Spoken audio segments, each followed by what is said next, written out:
Hello नमस्कार सभी को, स्वागत है हमारे चैनल पर। मैं अभिलाष तिवारी आप सभी का स्वागत करता हूं। हाल ही में जो मुद्दा चल रहा है, कौन सा मुद्दा? रूस और यूक्रेन का विवाद का जो मुद्दा है उसके बारे में जानते हैं कि आखिर क्या मुद्दा है दोनों के बीच में, जो सभी को अनुमान किया जा रहा है। सभी अनुमान कर रहे हैं कि तृतीय विश्व युद्ध का संभावना बन रहा है कि तृतीय विश्व युद्ध हो सकता है। आइए जानते हैं। ये एरिया जो आप लोग को दिख रहा होगा, ये पूरा एरिया रूस का है और ये जो दिख रहा है ये यूक्रेन का है। अब हुआ क्या था, 1991 के पहले ये जो पूरा एरिया था रूस और यूक्रेन मिला के ये सोवियत खेमे में आता था, यानी रूस का ये हिस्सा था 1991 से पहले। अब 1991 में क्या हुआ, सोवियत संघ का विघटन हो गया, यानी वो टूट गया। तो ये टूटने के बाद यूक्रेन जो है वो अलग देश अपना बना लिया, अलग देश बन गया इससे हट के। अब ये ज़्यादा इम्पोर्टेंट क्यों है, ये रूस के लिहाज से ये ज़्यादा इम्पोर्टेंट देश क्यों बन गया है, क्योंकि यहाँ खनिज की मात्रा बहुत ज़्यादा है, यानी प्राकृतिक गैस का मात्रा बहुत अधिक है। कहाँ? यूक्रेन में। और ये एरिया दिख रहा होगा आप सभी को, ये यूरोप कहलाता है। अब ध्यान से देखें, ये यूरोप जो है ये यूक्रेन के साथ सटा हुआ है और यूक्रेन का है एक जो एरिया है क्रीमा नाम का, क्रीमिया जो कहलाता है, यहाँ पर प्राकृतिक गैस बहुत ज़्यादा है। तो रसिया चाहता है कि ये क्रीमिया जो है वो हमारे अंडर में आ जाए, यानी जो प्राकृतिक गैस है उसका जो शोध है, यानी उसका जो स्रोत है वो हम अपने अंदर में ले लेते हैं। लेकिन हुआ क्या, यूक्रेन चाहता है कि जो ये खनिज जो भी गैस है प्राकृतिक गैस उसको हम अपने पूर्वक यूज करें। 2014 में हुआ क्या, रूस ने क्रीमिया पर जो है विजय प्राप्त कर लिया, यानी ये अपने अंडर में ले लिया। यहाँ से क्या होता है, प्राकृतिक गैस जो है वो यूरोप के सहारे दूसरे देशों की ओर जाता है। यूरोप चाहता है ये अपने गोद में ले लें, ये अपने अंडर में इसको कर लें। अब बात क्या हुआ कि जब इसके लिए लड़ाई है क्रीमिया के लिए, तो फिर अब युद्ध के साथ, ये तो 2014 में ही कब्जा कर लिया गया है रूस ने। तो फिर बात क्या है कि अब रूस जो है ये एरिया जो है इस एरिया को अपने कब्जे में करना चाहता है। और इस एरिया के जो मुल्क के जो वासी हैं ये पहले से ही हम लोग जानते हैं, बता चुके हैं कि ये पहले रूस का हुआ करता था। ये एरिया, ये पूरा एरिया रूस का हुआ करता था। तो यहाँ का जो मूलवासी है वो रूसी वंशज का मान सकते हैं, रूसी नस्ल का है। ये लोग चाहता है कि हम लोग रूस में दोबारा से शामिल हो जाएं।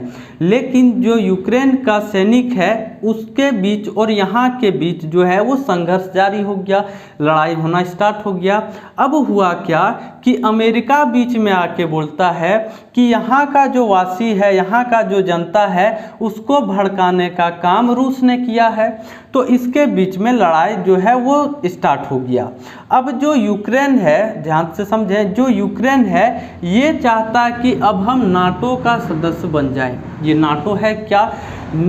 नॉर्थर्न अटलांटिक ट्रीटी ऑर्गेनाइजेशन है, यानी ये एक अमेरिका का संगठन है, इसमें 30 देश शामिल है। ये संगठन इतना महत्वपूर्ण क्यों हो जाता है, क्योंकि ये जो नाटो है इसमें एक संधि है कि अगर कोई दूसरे देश नाटो के सदस्य पर हमला करता है तो वो हमला अमेरिका अपने ऊपर मान लेगा। यूक्रेन चाहता है कि हम नाटो का सदस्य बन जाएं, तो रूस इस बात को लेकर मना करता है कि आप जो है नाटो का सदस्य नहीं बन सकते। सपोज कीजिए अगर यूक्रेन नाटो का सदस्य बन जाता है तो रूस किस पर हमला कर रहा है? यूक्रेन पर। तो यूक्रेन जो है वो नाटो का सदस्य बन जाएगा, यानी अमेरिका के साथ सीधा सीधी युद्ध हो जाएगा। और हम लोग पहले ही जानते हैं कि 1945 में शीत युद्ध का दौर था। उस समय अमेरिका और रूस एक साथ आमने सामने आए थे, दो महाशक्ति के रूप में। तो ये दोनों के बीच में शुरुआत से ही घमासान चलता रहा है, युद्ध का जो है नज़रिया वो चलता रहा है। तो नाटो का सदस्य बनना चाहता है यूक्रेन। फिर जो है यूक्रेन को बना क्यों नहीं लिया गया है नाटो का सदस्य अभी तक?